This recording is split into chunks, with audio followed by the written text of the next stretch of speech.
You're listening to an Anazao Ministries podcast. Have you ever wished you could save the entire planet from an invading army of space aliens with just a bow and arrow? If so, you have found the right podcast. Welcome to Systematic Geekology, episode 19. We're going to do a character deep dive on Marvel's favorite archer, Hawkeye. I am Will Rose. I'm a Lutheran pastor in Chapel Hill, North Carolina, and really excited for this episode today where we can talk about a character that I knew some about, but in preparing for this podcast, grew to know and love even deeper. So, glad to be with you. I am Joe. I am a broadcaster and marketer, and I am coming at this with an interesting combination of some nostalgia, but also learning new aspects of this corner of the Marvel universe. So I'm excited for this. Yeah, and so this is this podcast, this episode is for everyone, is for beginners. If you know a lot about Hawkeye or know nothing about Hawkeye, this is a podcast for you. We will be talking about the Marvel Cinematic Universe Disney Plus TV show Hawkeye, the first and second episode. So if you haven't watched those episodes yet, there'll probably be some spoilers later on in this conversation about those episodes. So go back and watch that and come back. But yeah, we're basically going to talk about Hawkeye and his place in the pantheon of heroes in the Marvel universe and even in DC and all heroes really. And why would you ever bring a bow and arrow to a superhero mystical magic fight? Well, you know, he's an everyman or every woman. He is a hero who brings a bow and arrow because he's a good shot and he doesn't need all the magical weapons, and that's kind of who he is. So yeah, let's dive in to the character of Hawkeye and where his history and where he shows up in the universe. Did a little digging, and his first appearance is in Tales of Suspense in 1964. Tales of Suspense, issue 57. So, you know, Joe, you were saying that there's another character in the DC universe that you're a big fan of who also happens to be an archer. Who would that be? So I am a huge fan of Green Arrow. I have been for years. And to me, that whole idea of somebody that it has all of the skills to be a hero, but is a maybe a reluctant hero at best, and at other times struggles with not being the villain sort of thing. And so for me, that was that I really enjoyed that character. So when I found out that Marvel had their version of an everyman archer sort of thing, I was absolutely drawn to that character.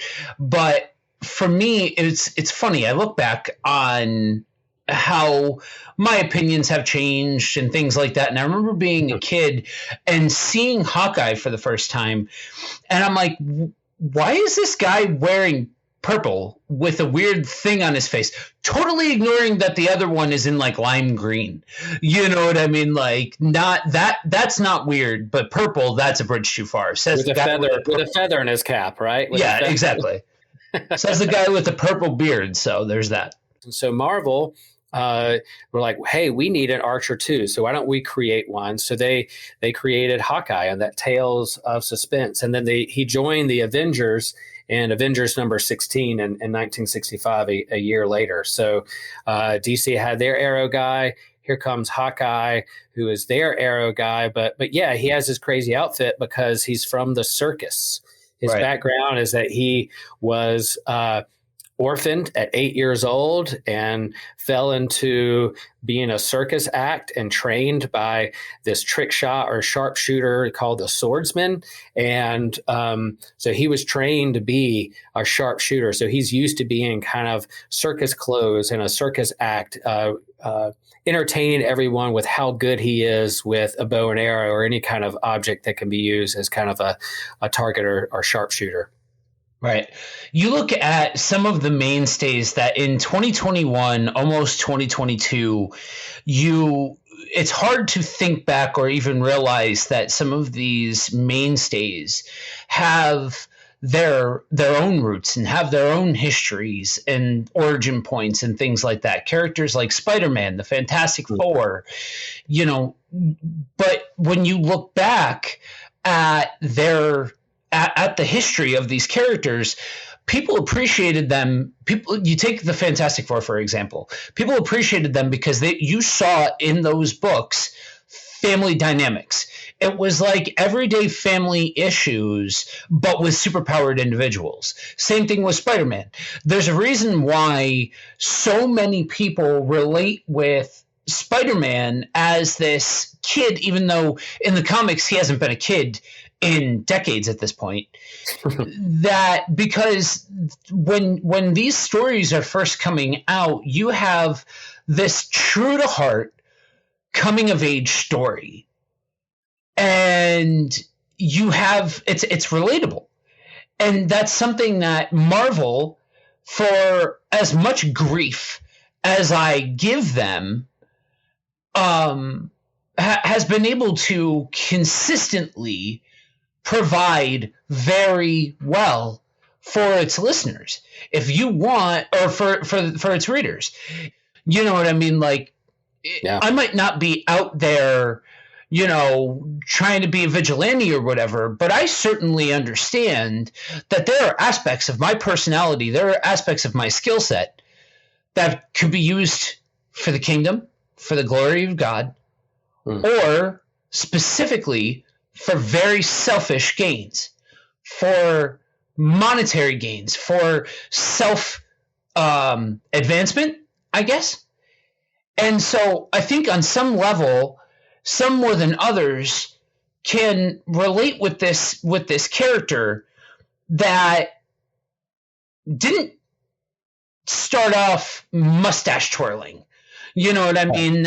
As the the big bad, and suddenly you're brought to see the error of your ways, sort of thing. No, this was kind of a gradual thing. This is kind of a reluctant sort of thing, more of just a way of life sort of deal than necessarily trying to go out there and dominate the world and things like that. So much of the soup of the day on both sides of the aisle is mustache twirling and big bombastic characters and capes and gods and all of this kind of stuff. And you have this dude. I'm taken back to the scene between Jeremy Renner and Scarlet Witch in Age of Ultron, where he's giving her the pep talk, and he's like, I'm about to go out there and fight these guys. I've got a bow and arrow. None of this makes sense. You know what I mean? But it's a perfect illustration of a guy that's just using what he can to fight the good fight. Yeah, and I think Marvel leaned into, like you said, the relationships that affect us. So the more relational aspect of these heroes. The heroes, yes, they have powers. They're fighting evil. They are wrestling with what their purpose in the world or in their universe. But they also have deep relationships, whether it's their aunt or whether it's their family or it's their sisters or or with their team that they're teaming up with. They really lean into this aspect of we're all in relationships with one another. And I think that's what, as people of faith and involved with faith communities, that it's not just me and God. It's just not me and Jesus, but I am in a relationship with others and building a kingdom that people have used so often, that we're all this kinship among us as human beings. And so Marvel has leaned into that over the years. And like you said, Hawkeye has always been that kind of, he's Marvel's arrow guy, but there's also this self-awareness that he's realizing that he's bringing this kind of ancient, archaic weaponed to a modern day fight with all these superheroes. So he's often kind of self-deprecating or feelings of unappreciated. But he also knows he has the skill. He's been trained by Captain America on how to fight. He knows how to handle his own when it comes to a fight. But he also deeply loves those around him. So I think that's kind of the heart of this character, and what makes him so lovable is the fact that he is kind of everyman. If he can be on the Avengers, anybody can be Avengers. And in fact, in the Marvel spinoff 1984 West Coast Avengers, they have the spinoff book where he is Hawkeye, who's leading the Avengers, except on the West Coast in San Francisco. And there's a page right on the second page. He's kind of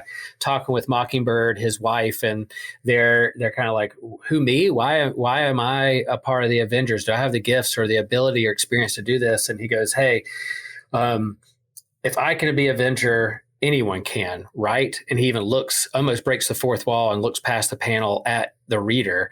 And so in the movies, in the comics, he's the one who's like, I maybe can't be Captain America. I didn't take a super soldier serum. I didn't get radiated by gamma rays and become the Hulk, or bit by a spider, or rich enough to where I can create this armor suit. But I can look at Hawkeye and go, maybe I could be Avenger, with whatever gifts I have and bring to the table. And that's something that I would dare say, and mark your calendars, that I'm actually giving Marvel the nod on something over DC. But I would go as far as to say that with the Hawkeye character, Marvel was able to accomplish a level of everyman presentation that DC has not necessarily ever been able to match in the same kind of way. I like all of the trimmings as far as Green Arrow, the universe that he sits in, all of those kinds of things. But when it comes to characters like Oliver Queen, like Bruce Wayne, these non-powered characters, they always fall back on the MacGuffin of they're billionaires. They're just rich. And we all know being rich is in fact a superpower. Like there's just a litany of other things available to you if there's enough zeros at the end of your bank account. Like going to space. We have billionaires in our own universe who can go to space if they want to. Exactly. So DC hasn't been able to present this character that, like Marvel, where they can make you appreciate this character to such a degree that you can, live vicariously, I guess, to an extent through this character. You know what I mean? Like, if they can, like you were saying, if they can do it, I can do it, sort of thing. It's kind of like, from my generation, the big one is the Power Rangers, right? When we were kids, you're like, that's, you envisioned yourself as one of these kids, because it was one of those situations where it was just everyday people that, wasn't some mutant, it wasn't some, superpowered individual. It was just everyday people. And that's something that has, if anything, been taken up a notch with the MCU presentation of Hawkeye for me, that just head and shoulders, like one of easily top three. Absolutely would hear an argument for the best character within the MCU. Not coolest, not flashiest, but when you're talking about out and out character, I would put him right at the top of that pile.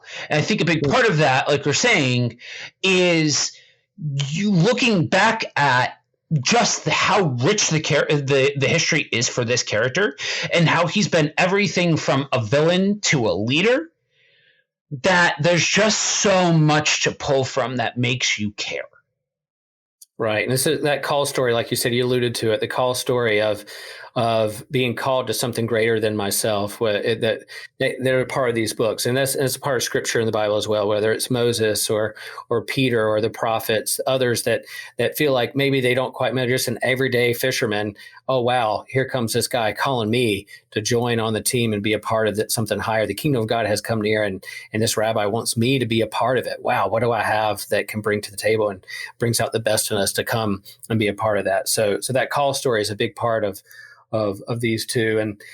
And so yeah, as we talk about Marvel and these characters that become relatable, that become part of like the everyday struggle or the relationships of family, Marvel has the same, once they have a long history, 20, 30, 40, 50 years of their characters, they also wrestle with, like DC, how do we identify or attract younger readers? And so kind of the history of Hawkeye in the comics, we have, he was in Tales of Suspense, then Avengers, then he had his own limited series in 1983, then the West Coast Avengers 1984. And then it looks like I found a series that I actually had in some of my boxes, a limited series in 1994, which is a more gritty. If we know the comics in the 90s, it was more of a gritty. He's almost like they try to make him like a Wolverine or a Punisher kind of character. And then in 2005, Marvel releases a book called The Young Avengers. And again, they're youngifying, if that's even a word, the Avengers to make, hey, they're not just sidekicks, but here are some characters that are similar to the Avengers that we can have younger readers identify with. And it's within that book that you have the first appearance of Kate Bishop, who would eventually become another version of Hawkeye in The Young Avengers and is in this new TV series on Disney+. So her first appearance was in Young Avengers in 2005.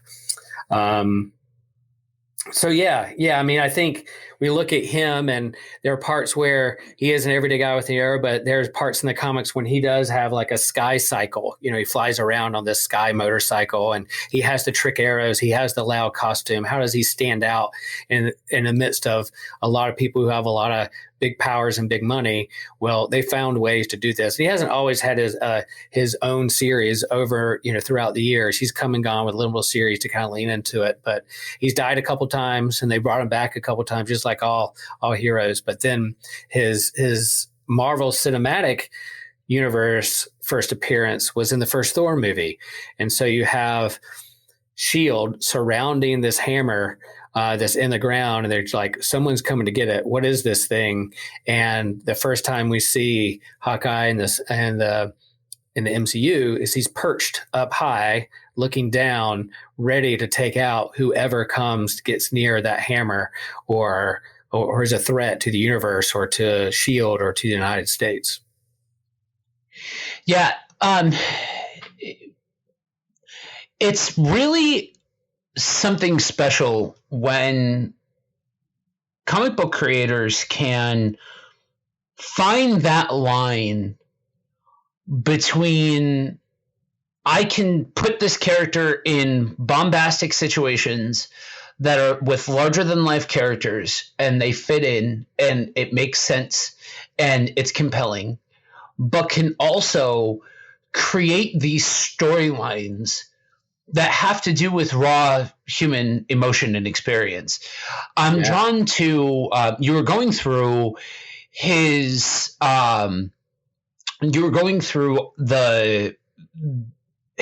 comic book history of Hawkeye, and I'm drawn to Matt Fraction's run on Hawkeye as absolutely the pinnacle of down-to-earth storytelling in a world that's anything but down to earth. During that whole period of Hawkeye's story where he is the Ronin, right, chef's kiss. Like you're talking about somebody who's taken to the brink of what breaks a man. You know what I mean? Like, not to go over to the Joker side, but all it takes is one bad day. You know what I mean? How far can a person be pushed before they break? And if you break and you have all of these skills, what do you do with that? What happens?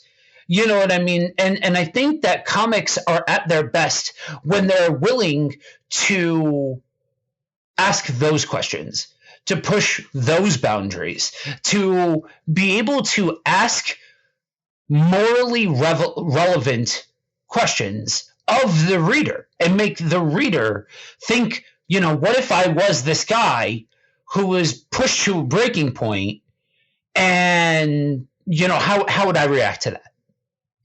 Yeah, and I think, over the last couple of years, how we've all been kind of pushed to a breaking point, whether you're in ministry or whether you're working or whether you're a nurse or you're a frontline worker or whether you're a police officer. I mean, these kinds of things, anybody, you're a stay-at-home parent trying to get your kids through school, online school. Like we're pushed to our breaking point. And so, yeah, one bad day could push us over the edge. And part of these stories we identify with and the movies that we watch is, yeah, we're entertained by them, but they also help us process our own human emotion and how we navigate this world and what that means for us. So yeah. And as you watch this Hawkeye show, the source material, it's not word for word, it's not panel by panel, but it's right out of this Matt Fraction, David, how do you say his last name? Aja, A-G-A? I believe so. Aja, and then the name of the book is Hawkeye: My Life as a Weapon, and you see how he gets beat up, he's bruised, he has to go to the doctor, he's cut up, but he's also takes on a bunch of 8 ninjas by being tied to a chair. So you see what he can do also with his skill, and he's mentoring Kate Bishop. There, she goes back way to 2005 in Young Avengers, but then there's 8 years there of her storyline and encountering Hawkeye for the first time, and then this Matt Fraction run is just an awesome way to see how he takes her under his wing, and how not only does she help him, he helps her, and that kind of mutual relationship, the dynamics of these relationships, how you can care for one another. So yeah, that is a highly recommended read if you like comics, like graphic novels, watch this show and want to look at the source material. That's the way to go for sure. So he, going back to this, he showed up in a Thor movie. He showed up in a couple movies, and then here comes 2012, the Avengers. They come together, and he is, similar to Black Widow. She's got a pistol, he's got a bow and arrow, and they're fighting an army of aliens come out of a portal to take over the world. Absolutely, and to me, it asks questions that as humans, it should make us uncomfortable, because it requires us to think, right? Many of us out there, especially those of us who were not inclined to be the good guy our whole lives, tend to have a past. Tend to think that whole, taking a walk down memory lane can get very, very complicated very, very quickly. And what triggers those too for you? Like anything he went to go just see a musical of the Avengers. Right. And as he's watching this play on stage, he's triggered because of things. And same way, whatever you're wrestling with or trauma you have, you never know when that can prop back up in your own life too. Right. Right. And what do you do with that? And it becomes very easy to start asking questions like, do I deserve to be forgiven? Do I deserve to have, the love of my family, to have good things like this stable? And then on the other side, just thirsting for that sense of normalcy. You know what I mean? Right. Like leave the nonsense behind, leave all of whatever that is in the past, and just so cling to what you have now, because you understand what looks like without those things. You know what I mean? It's why I often say that, faith is best tested under extreme circumstances, because it shows you what life looks like without God, and how truly horrific that is. Yeah. And I think, what this show's also going to do that I like to see is that dynamic of kind of an older, jaded, maybe somewhat cynical older dude with a younger person who's very idealistic and is looking at the world's their oyster. So the tension between the two, this older dude who's like, oh man, I've been there back. I don't want to keep doing this, to a younger person who's like, yeah, the whole world's ahead of me and I want to be like you. And the tension between the two, because as I get older and in ministry, there's times when I'm like, oh my gosh, I've seen it all. What am I doing?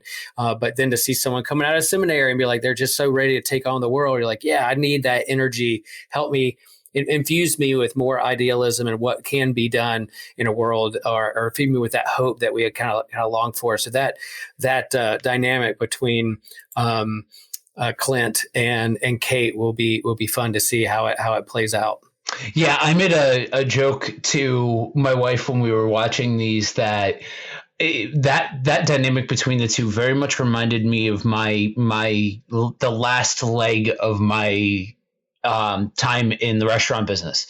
I was a chef for over a decade and ran restaurants across the country, and I remember towards the back nine of my time in the kitchen that these CA grads would come in, full of, pep and not understanding what the restaurant business does to you. Do you know what you've gotten yourself into? Exactly.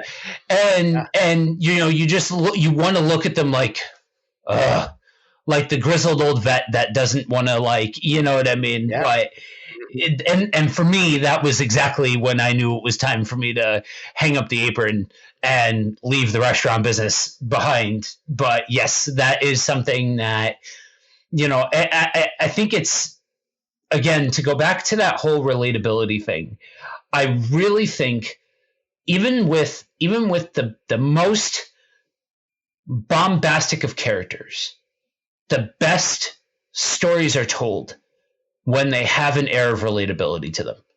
When you boil it down to concepts that anybody can wrestle with.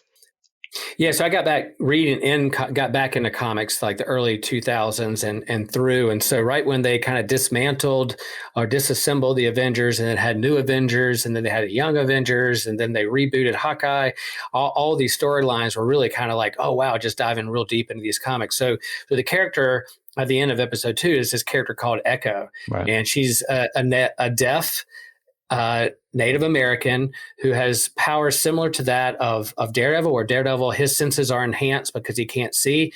Her senses are enhanced because she can't hear. So her name is Echo in a sense that she can mimic, almost like Taskmaster, mimic and mirror what you do. So if you're a great fighter, she can copy exactly what you're doing in front. So she was actually introduced in the Daredevil universe in the comics and had a connection to Kingpin. So I don't know if they're going to lean that into New York, if this is how the present day MCU or Disney Plus is going to reintroduce Daredevil or Kingpin because of Echo's background, but that's something to think about. I'm not going to look for legacy characters under every rock and every Disney Plus TV show, because I think we get caught, oh man, maybe it's Mephisto this time. But no, but it could be a Daredevil or a Kingpin connection. But Echo's a cool character I like in the Marvel universe that's been put in, who has been Ronin before, who's been a part of the New Avengers before, who's a neat character that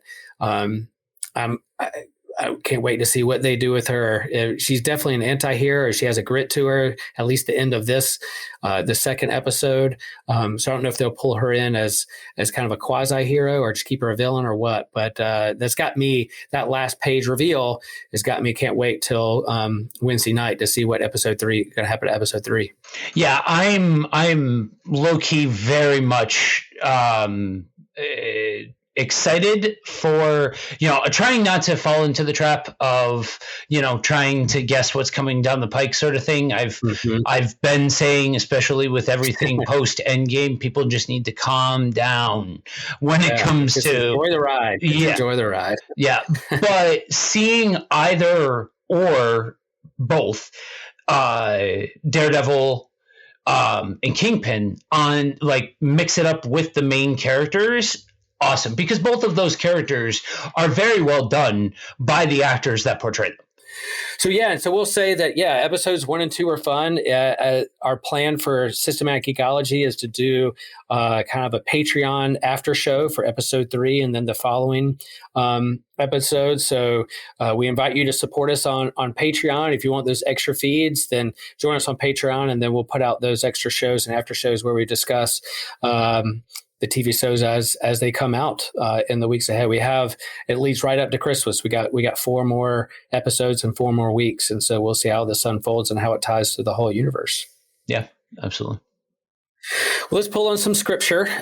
We like to pull scripture into our conversation when we discuss these things that we geek out on, and so I found everyone's favorite book, Lamentations chapter 3, verse 12.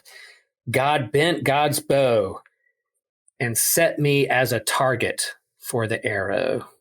Now, if you go back and read Lamentations chapter 3, it's pretty depressing because, as we talked about earlier, that capture the raw human emotion.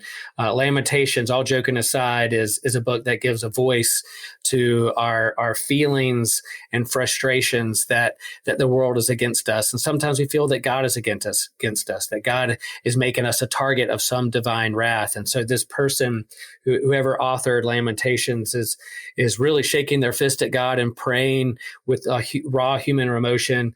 God set God's bow on me and set it as a target to me, and I feel like I'm under attack.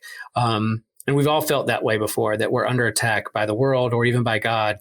And again, those feelings, am I worthy? What's going on? What is justice? Those questions that we all wrestle with. Yeah. I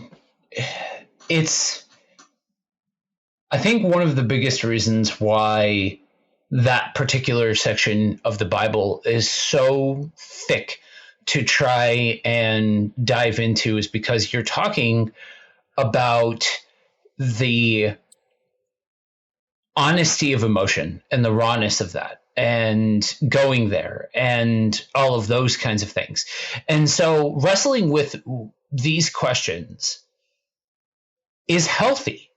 Doing those, that kind of inventory, even if everything that you find isn't good, because we are fallible creatures after all, and we are not going to be doing everything right.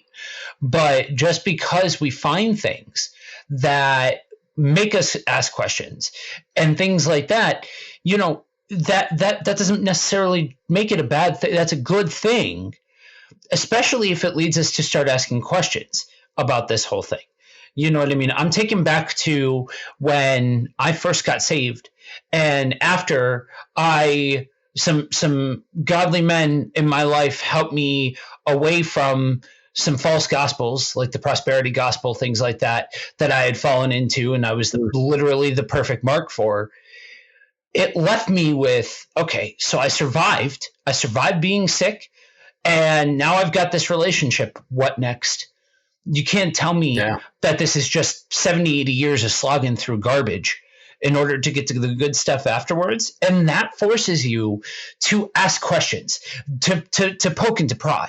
You know what I mean? And that is a good thing to do, especially if you are somebody who has a preponderance of backstory leading into a relationship with God.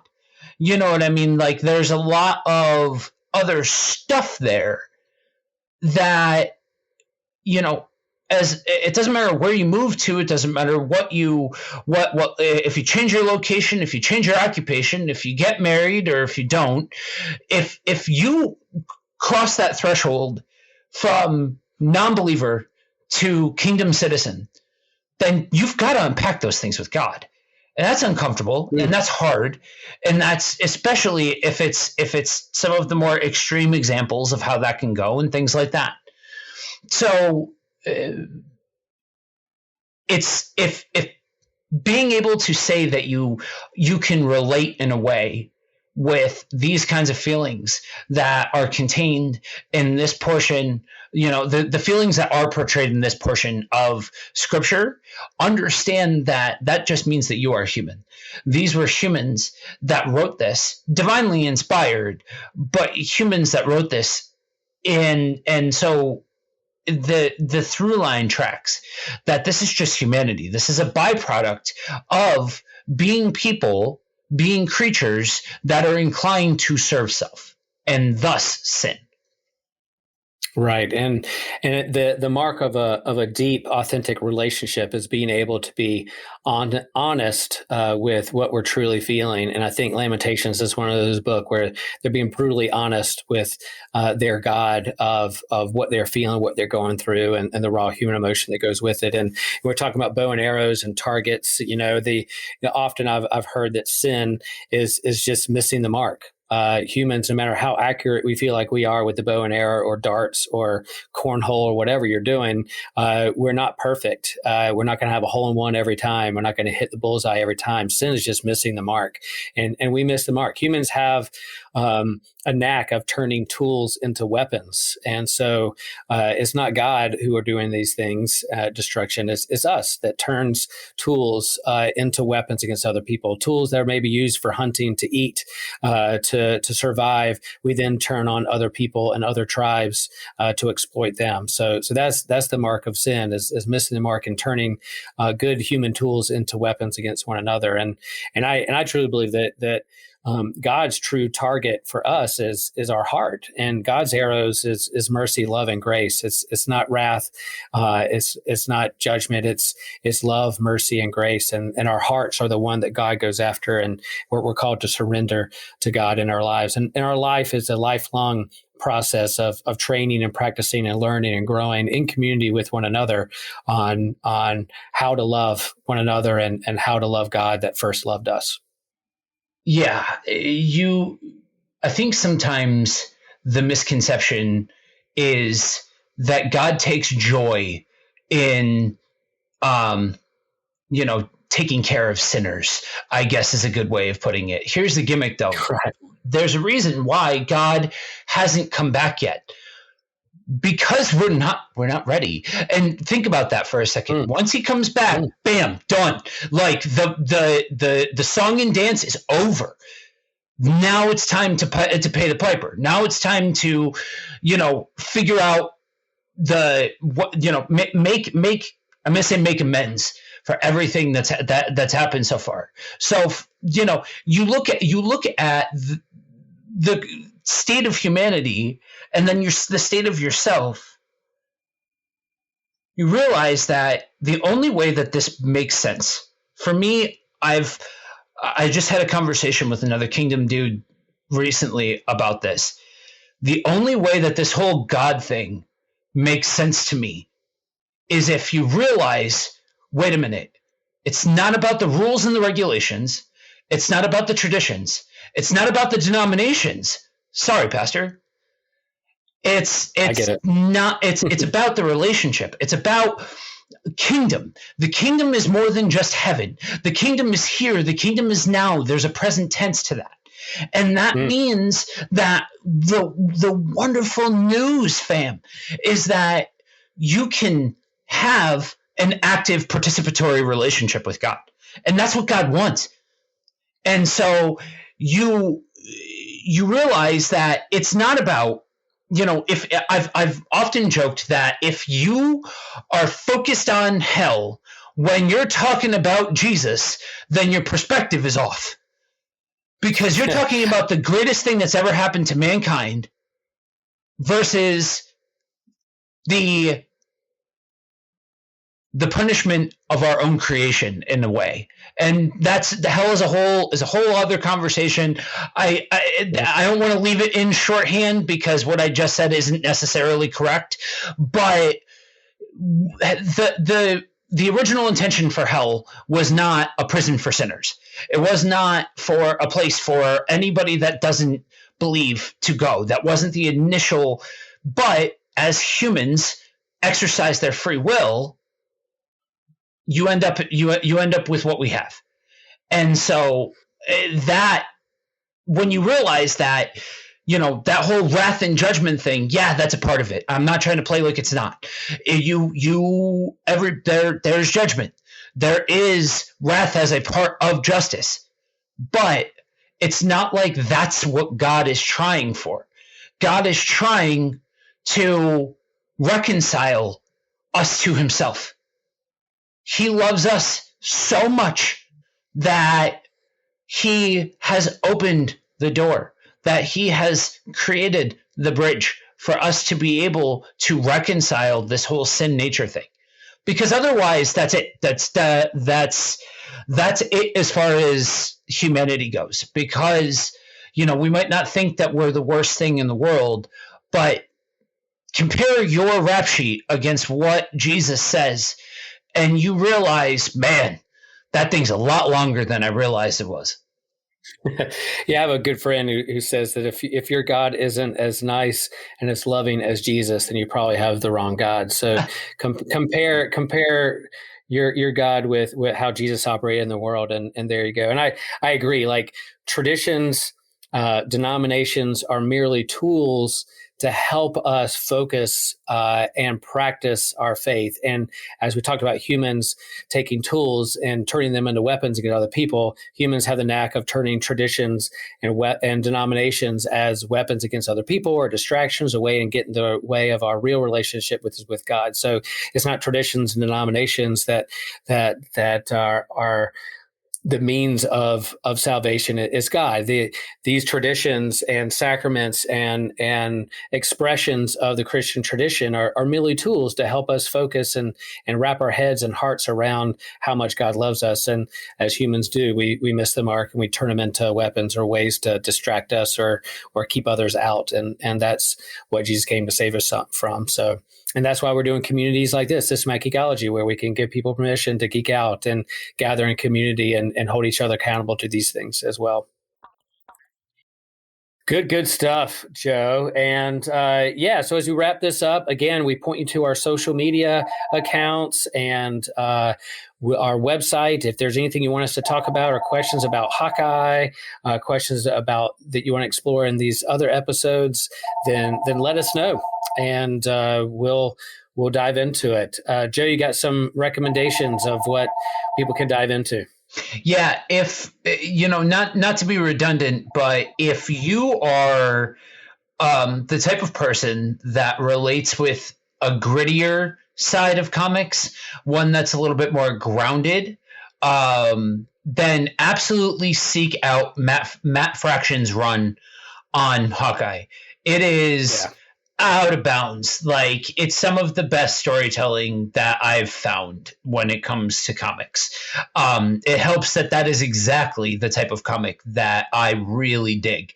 So especially, if you want to, like Will said before, if you're looking for the source material, so to speak, for the Hawkeye TV show, plus or minus, like you said, not beat for beat, but definitely you will see the similarities and the through lines there. Definitely check that out.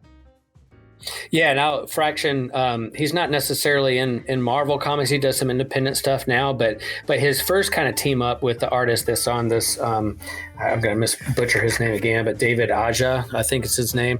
He teamed up with him with an Iron Fist run, which is really, really good. It's gritty. It's the panels are great. It's funny.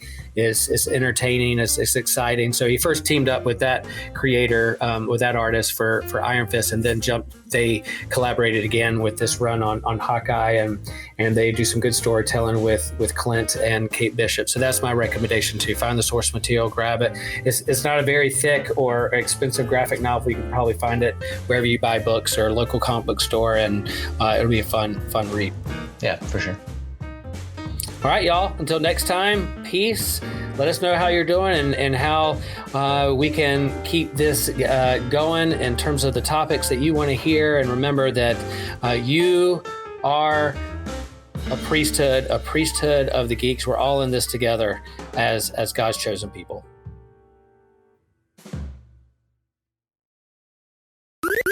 This was an Anazao Ministries podcast. If you enjoyed this show and would like to learn more about our network, be sure to check out the Anazao Ministries Podcast Network.